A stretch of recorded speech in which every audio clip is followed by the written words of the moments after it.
नमस्कार मित्रों, मैं मुकेश है, selected in read level second 2018। मैं आपके सामने रीड 2021 अंतिम 30 दिन कैसे पढ़े इसके बारे में थोड़ी सी चर्चा करेंगे। आपको पढ़ते पढ़ते कई बार ये मन में आता है कि हम जो पढ़ रहे हैं वो हमारे स्तर हमारा कहाँ तक हम पहुँचे हैं, कौन कौन से टॉपिक हमने पढ़े हैं वो परीक्षा के लायक है या नहीं है, और कौन कौन से किताब हमने जो पढ़ी है उनमें से कौन कौन से जो मुख्य हैं जिनको हमें अंतिम 30 दिनों में पढ़ना है।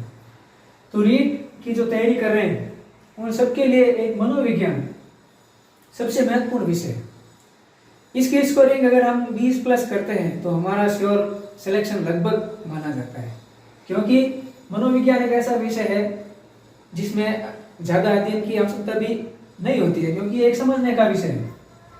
इसमें क्या कि अगर आपने कोई भी टॉपिक पढ़ा है, अगर उसका कंसेप्ट आपने क्लियर किया है और उससे संबंधित ज़्यादा से ज़्यादा आपने ऑब्जेक्टिव जो प्रश्न होते हैं वो आप करोगे तो आपका वो कंसेप्ट पूरा क्लियर हो जाएगा, और उससे संबंधित जो भी संकल्पनाएं बनती है, उससे संबंधित जो भी क्वेश्चंस बनते हैं वो अपने आप उससे जुड़े हुए रिलेटेड होते हैं, वो आसानी से आप कर सकते हैं।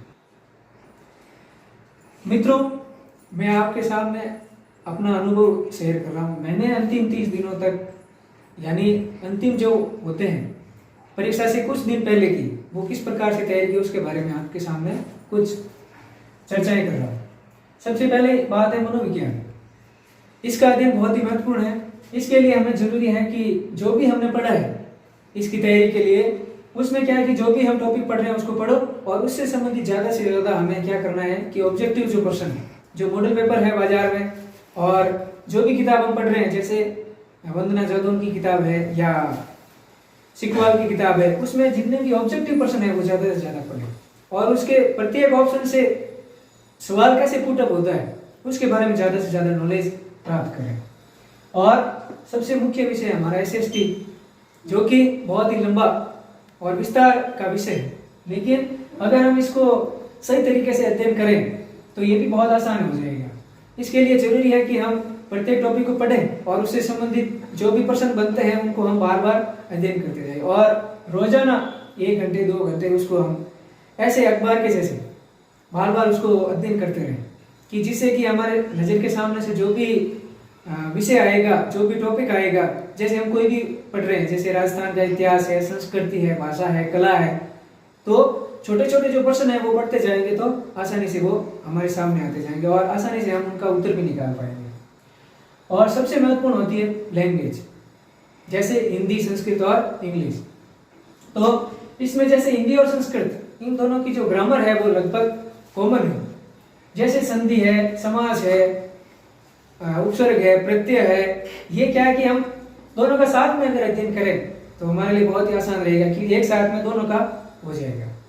और इसमें भी यही है कि हम ज़्यादा से ज़्यादा उदाहरण देखें, ठीक है। जैसे संधि का है तो ज़्यादा से ज़्यादा हम उदाहरण देखें, हर संधि का नाम याद करने की कोशिश नहीं करें, उदाहरण देखें, जिससे कि कोई भी उससे संबंधित आएगा तो हम आसानी से कर पाएंगे। और प्रत्येक जो उदाहरण है उसको हम तोड़ कर देखें कि इसमें संधि आ रही है, कौन सा समास बन रहा है, इसमें कौन सा प्रत्यय है, कौन सा उपसर्ग है, उसका विस्तार से अध्ययन करेंगे तो पूरा का पूरा हमारा कॉन्सेप्ट क्लियर हो जाएगा और हमें रटने की आवश्यकता भी नहीं रहेगी। फिर सबसे मुख्य है मॉडल पेपर। ये परीक्षा से कुछ दिन पहले, यानी 10-15 दिन पहले, ये बहुत ही महत्वपूर्ण हो जाता है कि हमें अपने आप को तैयार करना होता है कि हम ऐसे तैयारी करें कि जैसे हम परीक्षा हॉल में बैठे हैं।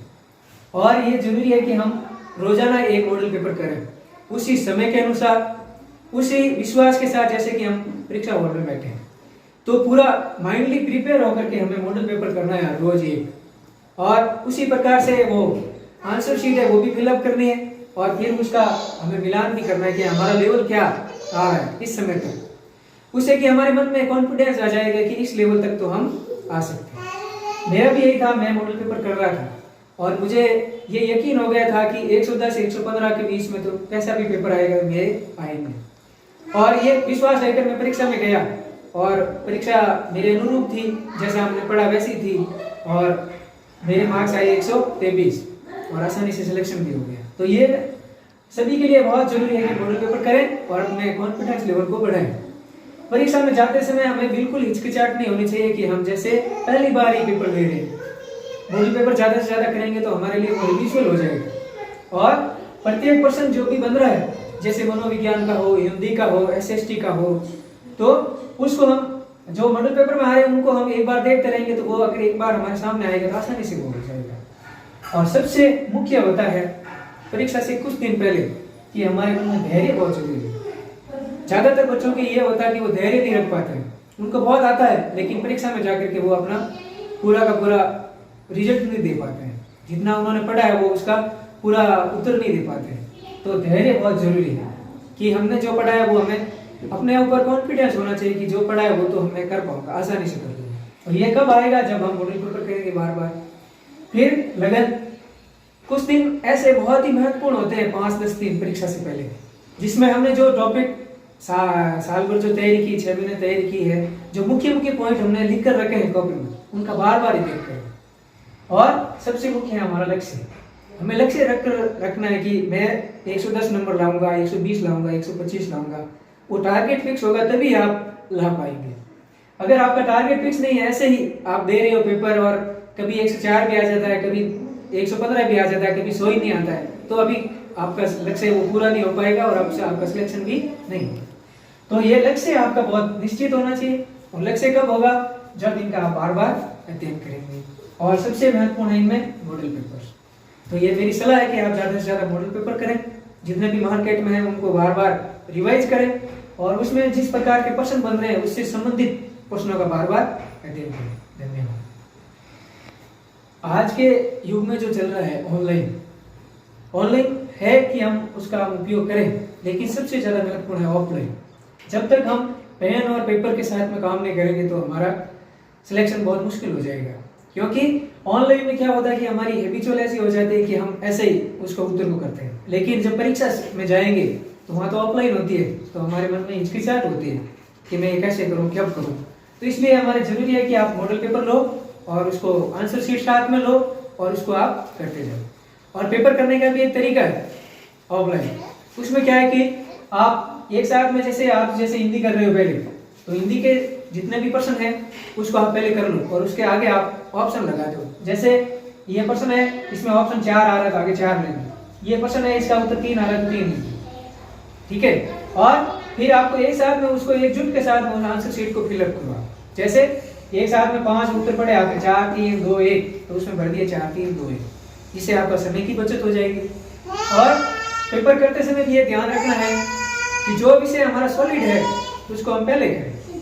जरूरी नहीं है कि आप मनोविज्ञान करें, एसएसटी करें, संस्कृत करें, हिंदी करें, कोई भी आप कर सकते हो, आप करने को है। जैसे आपको संस्कृत अच्छी आती है तो आप संस्कृत शुरू कर सकते हैं। जैसे आपको पहला सवाल नहीं आ रहा, आपको तो 20वां सवाल आ रहा था, 20वें सवाल से भी शुरू कर सकते हैं। जो सवाल आपको आ रहा है वो पहले करो। अगर आपने लगातार 15-20% अच्छे कर लिए तो आपका कॉन्फिडेंस लेवल बहुत अच्छा हो जाएगा और पेपर आपका बहुत ही अच्छा रहेगा। तो इसके लिए जरूरी है कि आप जो भी आपकी अच्छी पकड़ है, पेपर को पहले आप रीड करें 5 मिनट के लिए और देखें कि कौन सा विषय है जो मेरे लिए आसान है और मेरा पढ़ा हुआ आ रहा है, उसको आप पहले करें।